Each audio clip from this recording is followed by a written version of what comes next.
¿Habéis sufrido muchos conflictos? ¿Habéis vivido muchos conflictos? Seguro que ninguno, ¿no? Como ya sabréis la mayoría, y si no, para los que nos visitáis, os comento, estamos predicando sobre una serie que se llama Llegando al corazón del conflicto, y lo que estamos tratando de hacer es de tener una perspectiva bíblica y correcta de qué son los conflictos, dónde nacen, cómo tratarlos, etcétera, etcétera. Y hoy estamos en la tercera predicación de esta serie, que es la oportunidad en el conflicto. Y me gustaría, antes de empezar a compartir todo lo que tengo aquí con vosotros, me gustaría que esta mañana todos volviésemos a casa con una idea clara, que el conflicto tiene una finalidad. Y más adelante vamos a entender y vamos a poder desarrollar este concepto.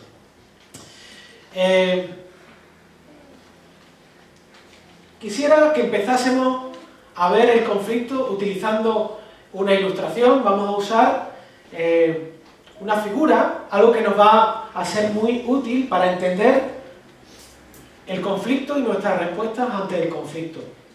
Y os invitaría, si no lo habéis visto, que miraseis el mensaje del domingo anterior, donde se nos ofrece otra herramienta, que es un semáforo, para entender de qué manera o de qué forma tenemos que responder al conflicto. Cómo Dios nos llama a responder al conflicto.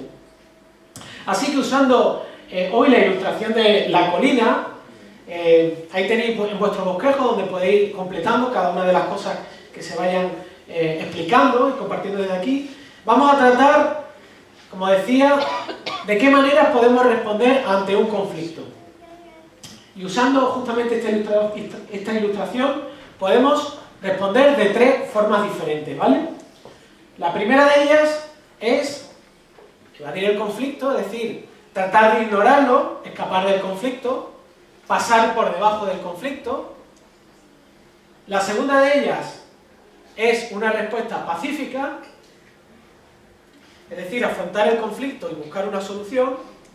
Y la última de ellas es atacando, es decir, respondiendo de forma agresiva o tratando de pasar por encima de ese conflicto. Así que, como decía, vamos a usar esta ilustración de la colina, pero hay una particularidad en esta colina. Y es que es tremendamente resbaladiza. La superficie está llena de hielo. Todos queremos responder aquí, pero tenemos que ser consecuentes con nuestra realidad. Y es que es muy fácil que nos deslicemos en un extremo u otro. Es algo tremendamente fácil que empecemos bien y acabemos mal. Por lo tanto, es importante que entendamos esto, ¿no? La primera forma en la que tenemos tendencia a responder ante un conflicto es justamente hacer lo que comentaba. Y me gustaría explicar cada una de estas tres respuestas, en el caso de lo que es respuesta evasiva, hacerlo a través de un texto bíblico y que nos moviéramos un poco por él para entender de lo que quiero hablar, ¿vale? El primer texto está en el Antiguo Testamento, lo he proyectado ahí para que todos podamos leerlo, y trata del siguiente asunto. Es un poco largo de explicar, ¿no? Pero yo lo resumo, para que entréis en el contexto. Elí, ¿sabéis quién era Elí? Elí era el sumo sacerdote y también juez del pueblo de Israel. Tenía dos hijos que también eran sacerdotes. Y lo que nos informa el texto exactamente es que Elí escuchó que sus hijos, que eran sacerdotes, que todos entendemos, o por lo menos sabemos cuál era la función de los sacerdotes en el Antiguo Testamento, eran los representantes de Dios. Eran los que se acercaban al pueblo y hacían la función de nexo, de conexión entre Dios. Eran los que relacionaban al pueblo de Dios con Dios. Pero fijaos lo que estaban haciendo los hijos de Elí. Los hijos de Elí estaban haciendo lo siguiente. No solamente actuaban de forma deshonrosa, es decir, estaban manteniendo relaciones con otras mujeres, sino que lo hacían a la vista de todo el pueblo. Pero no solamente a la vista de todo el pueblo, sino que lo hacían justamente en la puerta del templo. Pero lo más curioso y lo más interesante de esta situación es que Elí, fijaos cómo responde. Elí les dice: no, hijos míos, porque no es bueno el informe que oigo circular por el pueblo del Señor. Es decir, Elí simplemente se acerca a su hijo y le dice, mira, es que lo que estáis haciendo no está mal. De hecho, si miramos un poco más arriba en el contexto del texto, que no está aquí, en el versículo 12, dice el versículo 12 de este mismo capítulo, el capítulo 2 de Samuel, dice que los hijos de Elí eran impíos. Y justamente después del versículo 12, hasta que llegamos a este fragmento, hay un montón de cosas por medio. Por lo tanto, lo que entiendo, lo que ocurría aquí exactamente, es que los hijos de Elí llevaban actuando así durante mucho tiempo. Siendo ellos sacerdotes, siendo ellos quien eran, actuaban de una forma totalmente no imprudente, sino pecaminosa, y además de forma escandalosa. ¿Qué ocurría con Elí? Lo que pasaba es que Elí estaba ignorando, estaba negando la existencia de un problema. Estaba apartando y diciendo, bueno, realmente no hay ningún problema. No fue a disciplinar a su hijo, no fue a hablar con ellos. De hecho, Elí lo que estaba haciendo era, como hacen la avestruz, no sé si habéis visto muchas veces los dibujos animados, ¿no? Cuando ve un peligro la avestruz, ¿qué hace? Mete la cabeza y dice, bueno, como yo no veo nada, no hay problema. De hecho, no solamente lo hace la avestruz, hay ciertos filósofos que dicen que la realidad, los problemas, cuando les damos la espalda desaparecen. Pero esto no es cierto, esto no es cierto. Y quizá Elí lo que pensaba al actuar así, y cuando nosotros actuamos así, lo que pensamos es que esto nos va a llevar a vivir en paz. Es decir, yo niego este problema y voy a vivir más tranquilo. Pero eso es mentira. Es mentira. Es una paz simulada. Porque tarde o temprano nos vamos a enfrentar a la realidad. Y lo que va a ocurrir es que si negamos el conflicto de esta forma, evadiéndolo de esta manera, lo que pasa es que las cosas seguramente van a empeorar. Y cualquiera que haya leído la historia de los hijos de Elí sabe cómo acabaron. Los hijos de Elí acabaron muertos en un conflicto con los filisteos. Estamos hablando de un conflicto hace muchos años entre Elí y sus hijos. Pero quisiera, aquellos que sois padres, madres o abuelos, quisiera que tengáis en cuenta una cosa. Con la disciplina de nuestros hijos, a nuestros nietos pasa exactamente igual. Tenemos una tendencia natural a negar. Bueno, es que tampoco, es que son muy pequeños, es que no, es que... Dice Proverbios que instruyamos a los niños desde que son pequeños y aun cuando sean grandes no se apartarán del camino. Lo dice alguien sabio, ¿no? No es una ley exacta, pero tiene sabiduría ahí, hay sabiduría en ese aspecto. Por lo tanto, somos llamados por Dios a resolver conflictos con nuestros hijos también. Tenemos que entender que no enseñar a nuestros hijos, no disciplinarnos, nos va a traer tranquilidad momentánea, pero hay un daño a posteriori que se va a manifestar, porque realmente no estamos solucionando el conflicto. La segunda forma en la que evadimos los conflictos, en nuestra respuesta de evasión, es justamente escapar. El primero es negarlo, no hay conflicto, no hay problema, no pasa nada, yo sigo mi vida. El segundo de ellos es huir. Y para ello nos vamos a acercar a la historia de Abraham y Sarai, en aquel momento, y también os voy a hacer un pequeño resumen, ¿no? La mayoría conocéis cuál fue la situación entre Abraham y Sara, entendemos lo que pasó entre ellos, y sobre todo cuando a Sara se le ocurrió la feliz idea de que Abraham tuviese un hijo con una mujer que no era ella. Ella quiso ayudar a Dios y dijo, bueno, vamos a hacerlo de esta forma. ¿Y qué es lo que pasó? Cuando Agar se quedó embarazada, Sara empezó a tener unos tremendos celos de Agar, empezó a haber un conflicto entre ellas. ¿Y qué es lo que hizo Agar? Pues Agar, como dice el texto del versículo 8, dice, huyó de delante de Sarai, mi señora.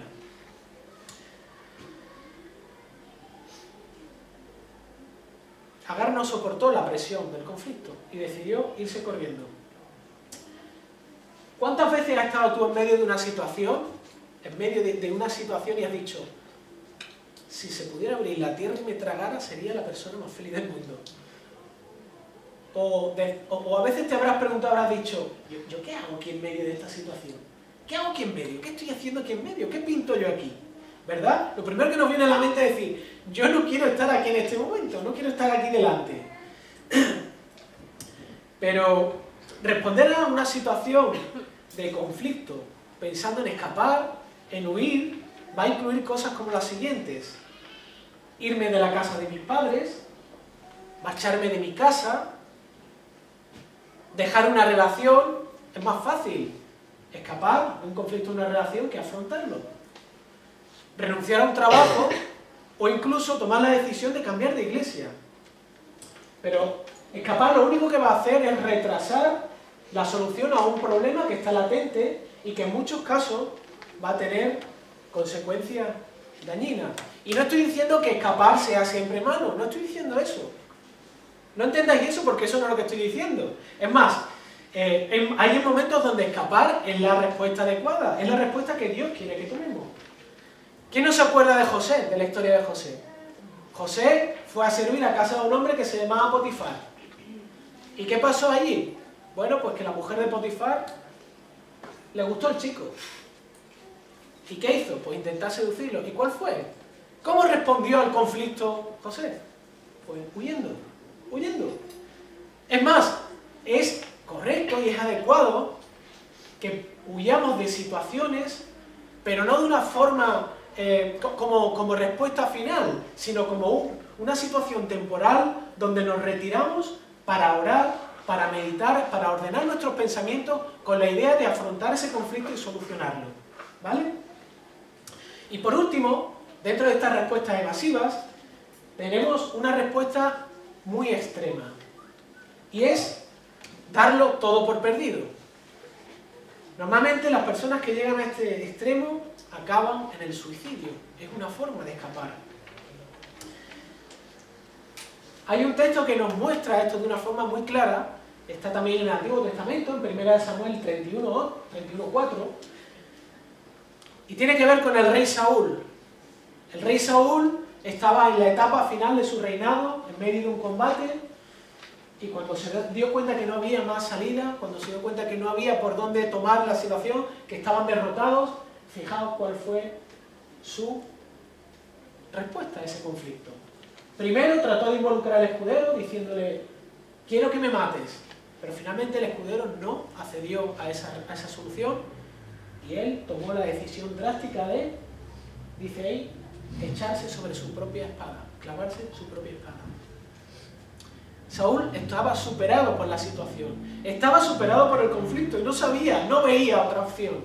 Así que tomó la vía fácil, escapar de la situación asesinándose. Y esta es la realidad del mundo donde vivimos. Esto no es una cosa nueva, sino, por desgracia, al igual que Saúl, hay muchas personas que se quitan la vida porque concluyen que la mejor opción, la opción que le va a aliviar las tensiones y los conflictos, es dejar de vivir. Y quiero que penséis justamente en estas tres formas de responder evasivamente, y esto es importante, que lo anotéis o que lo mantengáis en vuestra mente. Responder evasivamente se centra en mí tranquilidad, en que yo quiero estar bien. Se trata de mí. Estas respuestas van centradas en mí. Vamos a avanzar en el siguiente, en la siguiente grupo de formas de responder ante el conflicto, y hemos estado enfocados en el primer sector de esa colina resbaladiza, que son las respuestas evasivas, pero ahora vamos a ir justamente al otro extremo. Las cosas buenas hay que dejarlas para el final siempre, ¿verdad? Cuando estáis comiendo algo, el postre siempre viene al final, las cosas vienen para el final. Entonces, he querido dejar justamente la respuesta pacífica para que la veamos al final. ¿Cómo respondo al conflicto atacando? Cuando nosotros respondemos atacando, estamos manifestando una cosa, y es que nos importa mucho más ganar el conflicto que mantener o recuperar esa relación. Estamos enfocados en eso y nos tomamos ese conflicto como una competición, como una oportunidad donde podemos afirmar pues, nuestros conocimientos, derechos, manipular a las personas o conseguir beneficios propios. ¿Quién suele responder de esta manera? De la misma forma que las personas que tienen un carácter que no es fuerte suelen responder evadiendo, es más fácil responder evadiendo los conflictos, las personas que tienen un carácter fuerte suelen responder justamente atacando. Y esta táctica, esta forma de responder, lo que pretende es producir una presión en el oponente, en la persona que tienes enfrente, para bajarlo de la posición y ponerme yo por encima.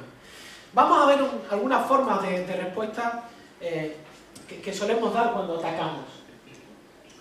La primera de ellas tiene que ver con la agresividad y es afrontando ese conflicto, esa diferencia, con una actitud agresiva. Ahora vamos a ir al Nuevo Testamento.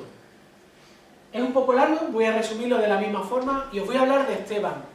Esteban el mártir, que todos conocemos, cuenta este trozo, este fragmento de Hechos 6. Tenéis los textos ahí en el bosquejo por si los queréis revisar en casa con más tranquilidad. Pero lo que está expresando este texto, lo que nos cuenta, es que había unos libertos eran unos esclavos romanos que habían sido liberados y estaban discutiendo con Esteban con respecto a asuntos relacionados con Jesús y con el Evangelio. Pero el problema es que estos libertos se estaban viendo superados por la capacidad y por la sabiduría y el espíritu con el que Esteban estaba hablando. Se estaban sintiendo inferiores y atacados. ¿Y sabéis cómo respondieron? Ellos respondieron al conflicto de la siguiente manera. En secreto persuadieron a algunos hombres para que dijeran, etcétera, etcétera, etcétera, para que hablaran mal de Esteban. Alborotaron a las personas, es decir, se encargaron de hablarle mal a las personas respecto a Esteban y presentaron además testigos falsos que apoyaran su idea o su posición de que Esteban estaba en lo incorrecto. En esta situación, ¿sabéis lo que pasó? Se puso de manifiesto lo que había en el corazón de los libertos. Esta situación sacó a la luz lo que había en el corazón de ellos. Ellos no estaban interesados en conocer la verdad. Ellos estaban interesados en llevar la razón. Y eso los llevó a hacer lo que hicieron. Ganar la discusión por encima de todas las cosas. De la misma forma, nosotros siempre somos empujados a responder así. Piensa en conflictos que tengas en tu vida. ¿Cuál es tu primera actitud ante un conflicto? Todos somos lanzados a ganar, a tener la razón. Todos queremos tener la razón. Y es más, somos expertos en analizar al oponente, ver a la otra persona y calcular cuáles son sus puntos débiles y utilizarlo como diana para disparar nuestros mejores dardos. De la misma forma que hicieron los libertos, hablaron mal de la persona, de Esteban, usaron la murmuración, el chisme o acusaciones falsas. En algunos casos usaron la violencia o hicieron un esfuerzo, o hacemos a veces un esfuerzo para hacer daños a la gente, no físicamente, pero a alguien que tiene poder y responde agresivamente a un conflicto. Un jefe con un empleado seguramente hará uso de su capacidad para hacerle daño económicamente o cualquier cuestión, ¿no? Como ya habréis intuido, actuar de esta manera no solo no va a arreglar el conflicto, sino que va a empeorar la situación. Va a producir una distancia aún mayor con la persona. La segunda forma en que respondemos agresivamente a los conflictos es llevando a pleito, es decir, llevando a juicio.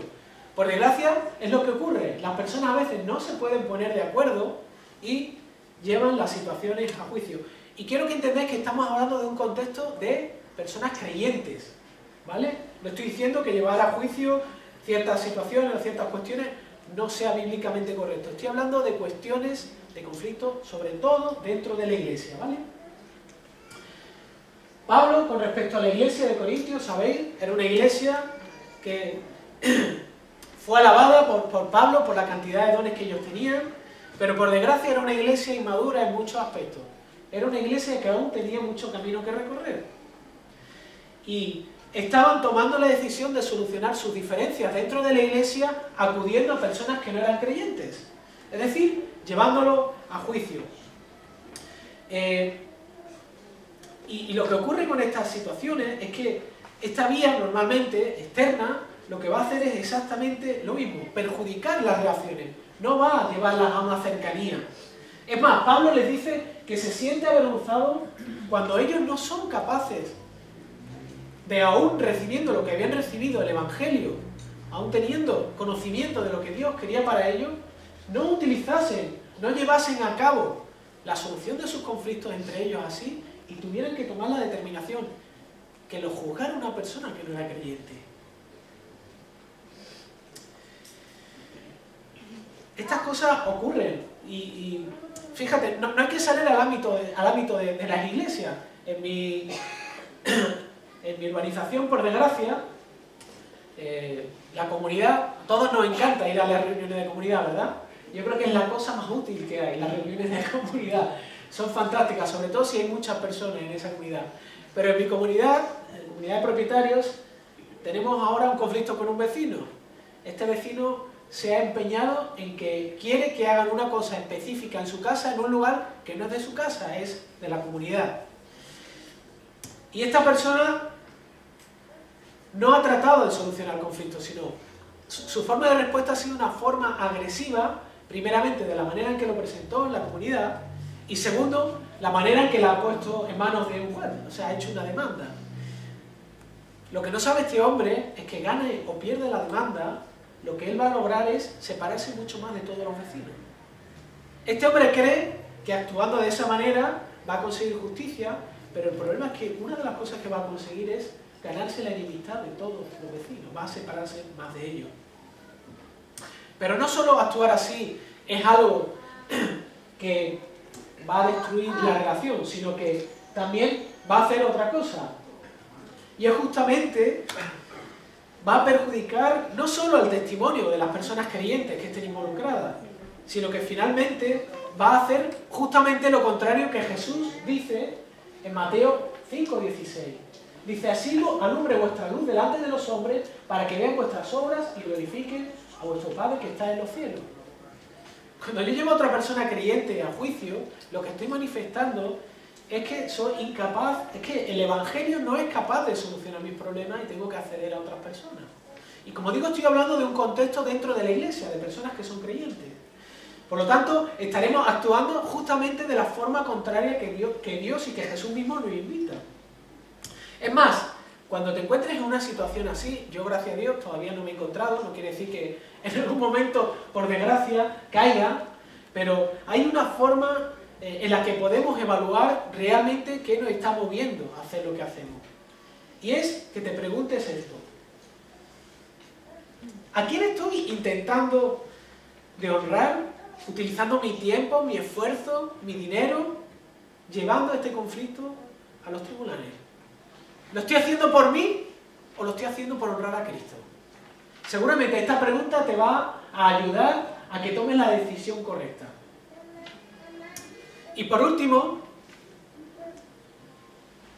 el último extremo de la parte derecha de la colina es cuando el conflicto nos domina al extremo de que nos ciega y llegamos al asesinato o al homicidio. Es hasta donde es capaz de llegar. Y se le rompe a uno el corazón cuando a veces ve las noticias y se da cuenta, vuelve uno en sí y descubre que vivimos en un mundo roto, en un mundo destruido, donde las personas se destruyen unas a otras por cuestiones y a veces, a mí por lo menos me rompe el corazón, es demoledor, ¿no? Ver cómo personas llegan en un conflicto a esta situación, sobre todo en conflictos amorosos. Es muy sencillo que una persona se deje encender por los celos y llegar a este extremo. Lo mismo que le pasó a Esteban, ¿verdad? Esteban finalmente, ¿qué ocurrió? No solo fue el conflicto con los libertos, sino que finalmente llegaron a un extremo en que ellos mismos, junto con los fariseos, junto con todas estas personas que estaban en contra y no soportaban el mensaje del Evangelio que él compartía, actuaron de la siguiente manera: lo mataron, lo apedrearon, no podían soportarlo, fueron agresivos hasta el extremo. Y esta es la siguiente escala de nuestras respuestas en forma de ataque: dejarnos arrastrar por la pasión, por nuestro propio yo, por nuestro propio deseo, por lo que nosotros queremos. Ahora, claro, ¿Quién ha matado aquí, no? Si hemos matado algo, a lo mejor ha sido un mosquito, una cucaracha, alguien habrá matado ratones en algún momento, pero ¿quién ha matado a una persona? Nadie ha matado a una persona, ¿no? Los cristianos normalmente no matan a personas, ¿no? Hay casos en los que sí, por desgracia. ¿Quién puede llegar a ese extremo? Voy a darte una definición propia mía de lo que es el homicidio. El homicidio es la respuesta desesperada y descontrolada cuyo objetivo es someter a la otra parte, a la otra persona, a mi voluntad, a cualquier precio. Mi objetivo es que la otra persona acepte lo que yo digo sí o sí. Y si no lo acepta, soy capaz de hacer cualquier cosa. Ahora, es una respuesta extrema y desesperada, pero ¿cómo define la Biblia qué es asesinato? Jesús nos dice que el asesinato, en Mateo 5, no es matar a una persona físicamente. No es atravesar a una persona con un cuchillo o dispararla, sino que el asesinato es algo que nace dentro de nuestra mente y de nuestros corazones previamente. Y te voy a decir una cosa, Dios ve tu corazón, tu mente, mi corazón y mi mente. No tiene por qué manifestarse el asesinato externamente. No es necesario que tú físicamente mates a una persona. De hecho, todos, de una u otra forma, somos culpables de homicidio. A los ojos de Dios somos culpables de homicidio. Cuando pensamos, nos enfurecemos contra una persona. Es más, Jesús dice, cuando llames tonto a tu hermano, es como si lo hubieras matado en tu corazón. Es una realidad, esta es nuestra realidad, es verdad, y constantemente olvidamos que para Dios el asesinato, el homicidio, no se trata de lo que haga mis manos, sino de lo que hay en mi corazón, lo que hay en mi mente. Hay una serie de cosas interesantes en estas dos formas de responder que quiero también que tengamos en cuenta y que veamos. Hemos visto las respuestas evasivas, hemos visto las respuestas de ataque. ¿Cuáles son las cosas interesantes de estos extremos? Los seres humanos normalmente funcionamos de manera pendular. ¿Esto qué quiere decir? Que los seres humanos a veces defendemos cosas a muerte y otras veces las rechazamos a muerte. Nos movemos entre esos dos extremos. Somos pendulares, de un extremo a otro. Así que, de la misma forma, a veces nos comportamos, ante los conflictos, nos comportamos como los gatos. ¿Sabéis? Tú cuando vas a por un gato, normalmente el gato se escapa, va dando saltos, va evadiendo tu presencia. Pero cuando el gato se ve arrinconado en una esquina, ¿sabéis lo que hace? Saca los dientes, saca las uñas, parece un león, el gato se convierte en león. Y así actuamos nosotros, desvariamos entre un aspecto y entre otro, constantemente. Y este tipo de respuestas, igual que las respuestas evasivas se centran en mí, este tipo de respuestas se centran en la otra persona, en ti. Están enfocadas en la otra persona constantemente. Y ahora vamos con la parte buena, la parte que espero que nos ayude, o al menos nos informe de cómo responder pacíficamente a los conflictos. Y el domingo pasado, por eso os invito a que veáis el mensaje, ya lo he dicho, hablamos justamente, hicimos un énfasis en este aspecto. Yo voy a pasar un poco más por encima y voy a diferenciarlo en algunas cosas, pero os invito a que si tenéis oportunidad disfrutéis y miréis el mensaje del domingo pasado.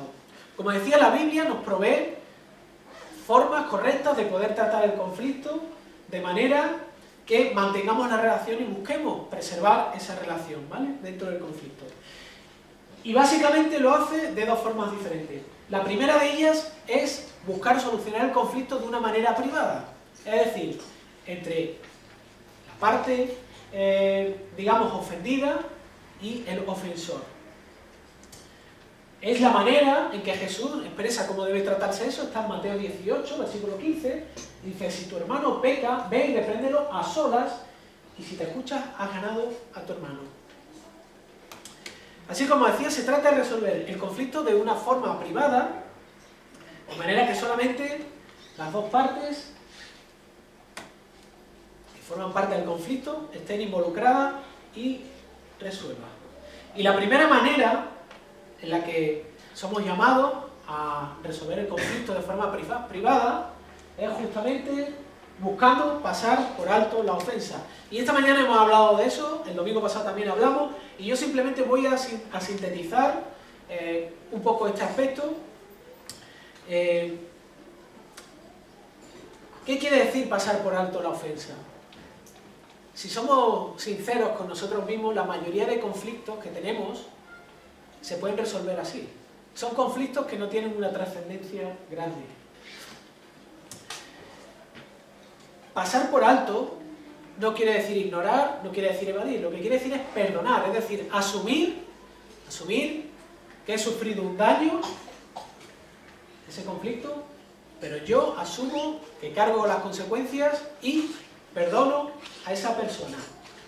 Es decir, perdonar a la persona es no volver a recordarle la falta y no utilizar esa falta para que en una discusión saque la navaja y lo apuñale con ella. No, no sirve, eso no es perdonar. Es más, cuando yo era más pequeño, era más jovencito, me acuerdo yo, 14 años tenía en aquella época, 14 años, más pelo, más delgado, en fin. Me acuerdo en aquella época, era la época en la que los niños empiezan a tontear con las chicas, etcétera, etcétera, y me acuerdo, ¿no? Cuando había estos tipos de problemas, salía el típico chico y decía, bueno, yo la he perdonado a ella, pero no olvido. O sea, ¿cómo voy a perdonar y no voy a olvidar? Eso es incoherente, son dos palabras totalmente incoherentes. ¿Acaso Dios nos perdona y no olvida? Eso no entra en la cabeza, por lo tanto, perdonar no se trata de eso. Son conceptos totalmente incompatibles. De hecho, Pablo, en Colosenses 3:13, que nos va a aparecer en la pantalla, dice, soportando unos a otros y perdonándonos unos a otros, si alguno tiene queja contra otro, como Cristo perdonó, así también hacedlo vosotros. Esta mañana hemos tratado este tema, como decía, y ha sido fantástico, porque realmente la figura de la que la Biblia nos habla del perdón es maravillosa. O sea, es coger las faltas de la otra persona y tirarlas a la profundidad del mar. Para un judío la profundidad del mar es el lugar más remoto y más inaccesible del mundo. Allí fue donde estuvo Jonás dentro del pez. Es un sitio inalcanzable. Dios hace eso. Coge nuestras faltas y las tira al fondo del mar. Y somos llamados justamente a actuar de la misma manera. La siguiente forma es buscando la reconciliación. Y es verdad que en algunos casos el conflicto es un conflicto que puede ser pasada por alto la ofensa, pero en otros casos es más complejo, porque ha habido daño, porque la relación se ha visto afectada y somos llamados a restituir. ¿Cómo restituir esa relación? Pues a través de la confesión, de reconocer el error, el pecado, corregir de forma amorosa y perdonar finalmente. Y es decir, en estos casos se nos llama a confrontar de una forma pacífica y adecuada, y siguiendo la ilustración del mensaje anterior, haciendo uso del semáforo, que nos va a ayudar a tomar la determinación de cómo reconciliarnos con esa persona y en qué término hacerlo. La tercera forma de responder pacíficamente en privado a los conflictos es buscando la negociación. Es decir, sentándonos con la persona con la idea de buscar y lograr encontrar una situación intermedia, una solución intermedia para que la relación quede restituida. Porque en algunos casos hay áreas que quedan afectadas. Pueden ser económicas, pueden ser propiedades, derechos, puede ser mi persona ante otras, etcétera, etcétera. Y esto debe tratarse mediante un proceso donde esas dos personas tomen el compromiso juntas de buscar una solución que beneficie a ambas partes. Igualmente en Filipenses, capítulo 4, versículo 2, dice, no buscando cada uno sus propios intereses, sino más bien los intereses de los demás. Y esta solución, esta forma de afrontar el conflicto, busca justamente encontrar los intereses de la otra persona antes que los tuyos, ¿vale? Pero también hay que ser realistas con respecto a este asunto, En algunos casos no hay forma de encontrar una solución al conflicto y sería estupendo que los conflictos se resolvieran de forma privada, no trascenderían más allá, pero Jesús mismo también, en el mismo texto de Mateo 18, nos instruye de qué manera debe hacerse esto, ¿no? Y como decía, la Biblia nos habla claramente de cómo llevar la resolución y nos llama a hacer uso de estos métodos para llevar a cabo una resolución pacífica del conflicto. La primera forma que nos llama a hacerlo es justamente utilizando a una persona que medie. Como hemos visto en el versículo 16-17 de Mateo 18, que tenéis ahí referenciado en los bosquejos, si hemos ido privadamente y la persona no ha habido una respuesta, no ha habido una forma de acercarnos a ella, Jesús lo que dice es que llevemos a mediadores, que llevemos a personas que sean objetivas y maduras, que conozcan el conflicto, o al menos tengan claro cuál es el conflicto, y esas personas van a ayudarnos ¿a qué? A que haya una comunicación entre las dos partes para buscar la resolución del conflicto. Es más, la función de esos mediadores, ellos no van a tomar decisiones, sino lo que van a hacer es preguntar y aconsejar, pero en ningún caso van a tener la autoridad para convencer al ofensor a que acepte, sino son simplemente mediadores. La otra forma de solucionar es haciendo uso de árbitros. No estoy hablando de árbitros de fútbol, no se trata de eso, aunque la función es similar. Pero, curiosamente, mirando la Biblia, hay en un par de ocasiones donde se habla de árbitros. Los judíos utilizaron árbitros. De hecho, tanto el libro de Job, en capítulo 9:33, como Jesús mismo en Lucas 12:13, hacen referencia a este tipo de oficio. Y estas personas, o personas, pueden ser varias, la función que tienen es escuchar los argumentos de ambas partes y presentar una solución que busque resolver el conflicto. En este caso, estas personas sí entran en juego dentro del conflicto. Es más, recordando justamente la iglesia de Corintios, los conflictos que tenían, cuando Pablo les dijo que se avergonzaba de ellos, le estaba diciendo realmente que ellos tenían la posibilidad de hacer uso de árbitros para resolver los conflictos y no llevarlos al ámbito de un juicio o de un juez que no era creyente, que no tenía nada que ver en ese aspecto. Y la tercera forma en la que podemos afrontar un conflicto para resolverlo, y esta sí es una forma que Jesús mismo también en los mismos versículos de Mateo 18 nos enseña, es llegar al caso más extremo, que es cuando la persona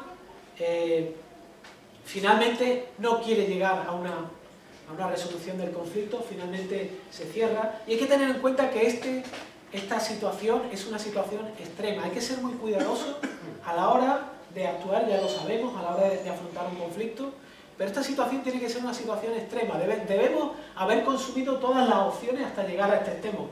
¿Por qué?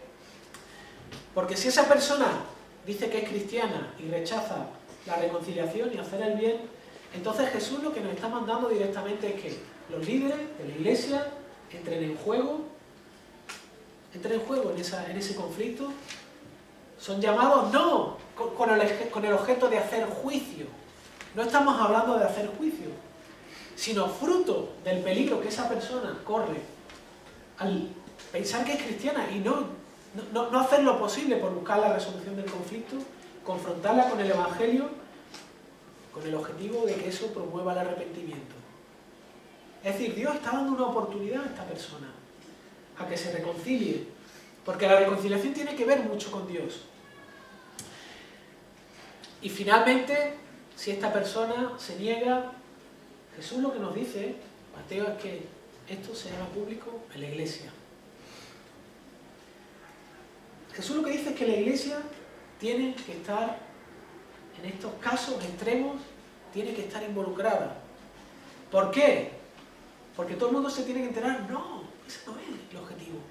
El objetivo siempre es restituir a la persona, que esa persona se acerque a la persona con la que tiene el conflicto, pero realmente se acerque a Dios también. Tenemos que entender que los conflictos, como he dicho antes, están muy relacionados con Dios y con nuestra relación con Él. Puede que nos sintamos escandalizados cuando entendemos lo que Jesús está pidiendo. Nos puede parecer una barbaridad. Y sinceramente es algo que puede llegar a ser doloroso, desagradable, pero la finalidad de todo esto, como ya he dicho, no se trata de que gane una u otra persona. Está en juego la vida de esa persona. Está en juego su vida espiritual. Está en juego que disfrute de Dios.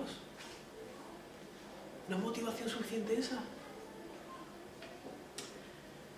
Es más, no llevar hasta el extremo estas situaciones, ¿sabéis lo que sería? Sería no amar a la persona, no amar a Dios. Sería finalmente desobedecer a Dios.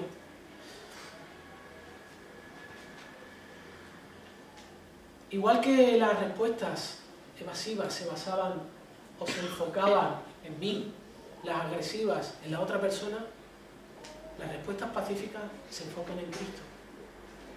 Están enfocadas en Él.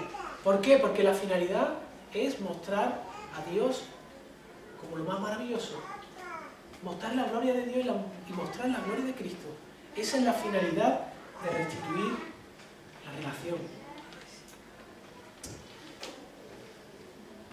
¿Por qué el mensaje de hoy lo he titulado como lo he titulado?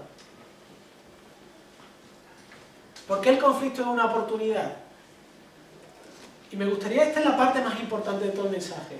Si no habéis entendido bien todo lo anterior, da igual. Pero para mí la más importante es esta, lo que vamos a ver a partir de ahora. ¿Qué utilidad tiene el conflicto? Pensamos que el conflicto es malo. Pensamos que el conflicto es algo horrible, es algo malo, es algo feo, es algo peligroso. Y es verdad que en algunos casos el conflicto nace de una situación pecaminosa. Pero ahora quiero desafiaros a todos vosotros y desafiarme a mí mismo a que miremos el conflicto no como una amenaza, sino como una oportunidad que Dios nos da. El conflicto, y escuchad bien, el conflicto es la oportunidad que Dios nos ofrece a todos. ¿Para qué? Para mostrar el amor y el poder de Dios en nuestra vida. El conflicto es una prueba.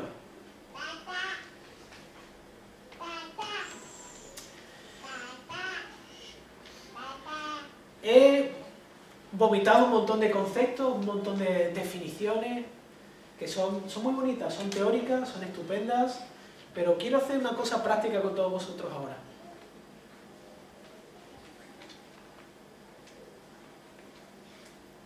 Haz un poco de memoria.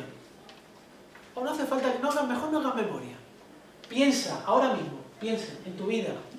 Un conflicto que estés viviendo actualmente. Ahora mismo, el que tengas en tu mente. ¿Te preocupa? Piensa en ese conflicto. Piénsalo.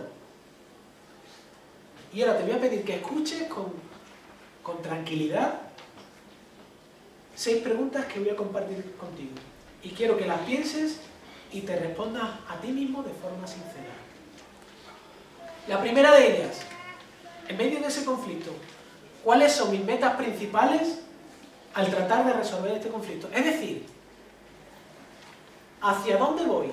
¿Por qué tomo las decisiones que tomo? ¿Por qué tomo la actitud que tomo ante este conflicto? ¿A dónde quiero llegar? ¿Qué quiero obtener? ¿Qué quiero conseguir? ¿Qué quiero alcanzar? No me respondas. Sé que no me va a responder, pero bueno. Pero guárdate la respuesta. Quiero que pienses con tranquilidad todas estas preguntas y analices tu conflicto y cómo estás respondiendo ante él. Segundo de ellos, ¿estoy utilizando como guía para manejar este conflicto mis sentimientos y opiniones o la aplicación cuidadosa de lo que la Biblia enseña? Es decir, ¿qué me lleva a mí a responder a este conflicto? ¿Lo que a mí me gusta? ¿Lo que yo quiero? ¿Lo que yo pienso? ¿O realmente estoy entendiendo que lo que Dios está pidiendo de mí en esta situación, en la Biblia, habiéndolo leído, habiéndolo entendido correctamente, es la respuesta? O sea, ¿estoy respondiendo conforme a eso o con respecto a lo otro? Tercera pregunta. ¿Estoy mostrando que Cristo me ha salvado y me está cambiando en medio de este conflicto? ¿O realmente mi objetivo es que yo llevo la razón? ¿O realmente lo que quiero es quedar por encima de la otra persona? ¿O realmente lo que me duele es que yo soy el perjudicado? ¿Estoy mostrando realmente que he entendido y que estoy experimentando que Cristo me ha salvado? ¿Estoy experimentando el Evangelio? ¿Quiero que Dios me cambie? ¿Estoy deseando que Él me cambie? Cuarta pregunta. ¿Con qué cosas estoy luchando en medio de este conflicto? ¿Estoy luchando con lo que dicen de mí, con lo que dice la otra parte? ¿No puedo frenar mi lengua y tengo que hablar mal? ¿No puedo responder bien ante el conflicto? ¿No puedo tratarlo bien? ¿Tengo miedo a lo que va a pasar? ¿No sé lo que va a pasar? ¿No sé cuáles son las expectativas de lo que va a ocurrir? ¿Tengo que tomar el control? ¿Tengo que salvarme de la situación yo? ¿O confío en que Cristo va a salvarme? ¿Creo que Jesús es mi Salvador? ¿O lo soy yo? ¿No me siento apoyado por el resto de personas? ¿No es Dios suficiente para mí? ¿Son los demás los que forman mi persona, mi identidad? ¿O mi identidad está escondida en Cristo? ¿Estoy viviendo así?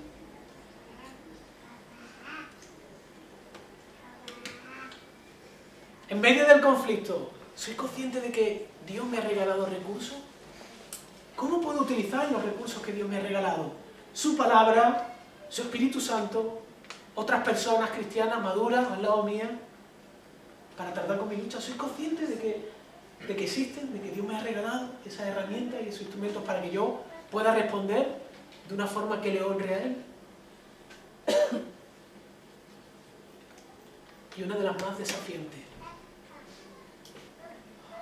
¿Cómo puedo servir a los demás en medio de este conflicto? ¿Cómo puedo pensar en los demás en vez de en mí? Señor, ¿cómo puedes ayudarme a actuar como Jesús lo hizo? Pensando en los demás antes que en lo mismo, en medio del conflicto. Te voy a decir algo. Si lees la Biblia es el libro de los conflictos. Jesús vivió, nació en conflicto, vivió en conflicto, llevó su ministerio en conflicto y murió en conflicto. Cada uno de los creyentes del que tenemos testimonio en la Biblia vivieron vidas de conflicto, murieron en conflicto. Pablo fue madurado en medio del conflicto, al igual que el resto de creyentes. Así que cuando nosotros le pedimos al Señor que nos cambie, le estamos pidiendo que traiga conflictos a nuestra vida. Y no solamente Dios quiere traer conflictos a nuestra vida, sino quiere recordarnos que en Él tenemos el regalo del Espíritu Santo, el poder que nosotros no tenemos para afrontar esos conflictos. ¿Por qué el conflicto es una ocasión? ¿Por qué es una oportunidad? El conflicto es la oportunidad de darnos cuenta de nuestra incapacidad. La capacidad que no tenemos nosotros es la que tiene Dios. El conflicto es la oportunidad de acercarnos humildemente. Y esta mañana leía las palabras de Pablo en 2 de Corintios, cuando Pablo expresa finalmente con las siguientes palabras. Pablo vivió un conflicto grande, muchos conflictos, pero él tenía un conflicto físico grande. Y finalmente concluye y dice, pero Dios me dijo, te basta con mi gracia, pues mi poder se perfecciona en la debilidad. Y la conclusión de Pablo es, por lo tanto, gustosamente haré más bien alarde de mis debilidades para que permanezca sobre mí el poder de Cristo. Somos débiles ante el conflicto, pero Dios quiere manifestar su poder en nosotros, para que podamos verlo, para que podamos disfrutar de Él y para que podamos vivir de una manera que solamente Él puede hacer en nosotros. Oremos.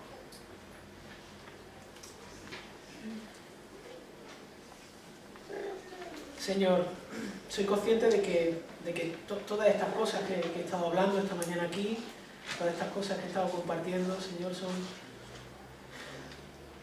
un desafío y una dificultad imposible que yo pueda llevar a cabo, Señor. Es imposible por mí mismo, Señor, responder de una forma pacífica, Señor. Y soy propenso justamente a tomar la decisión de salir corriendo de las situaciones cuando veo que el oponente es más fuerte que yo y a confrontar y obligar a las personas a que acepten lo que yo digo cuando veo que son más débiles que yo, Señor. Y te pido perdón, Señor, pero no solamente te pido perdón, sino te doy las gracias por en estos momentos recordarme, Señor, que tú me ves a mí en esta situación, nos ves a todos nosotros en esta situación y no nos dices, bueno, otra vez más, no te perdono. No, Señor, no. Tú muestras tu gracia y que nos perdonas una y otra vez. Tú pasas por alto nuestra falta por causa de Cristo, Señor. Y te pido que nos des unos ojos nuevos, Señor, una capacidad de ver los conflictos como oportunidad en la que tú nos estás moviendo a acercarnos más a ti. Como una oportunidad en la que tú quieres mostrarnos una faceta de gracia, de amor y de poder que aún nosotros hemos experimentado en gotitas, Señor. Y consciente de esto, Señor, sabiendo que te estamos pidiendo que tú nos despiertes, Señor, que tú nos levantes, Señor, danos la oportunidad de glorificarte en medio de los conflictos y buscar, Señor, buscar tu gloria, buscarte a ti. Que tú seas nuestro tesoro, que tú seas nuestra finalidad y nuestra meta, Señor. Y para eso te necesitamos. Necesitamos humillarnos, darnos cuenta que somos personas incapacitadas para alcanzar lo que tú estás demandando de nosotros, pero a la vez aferrarnos a Cristo como aquel que sí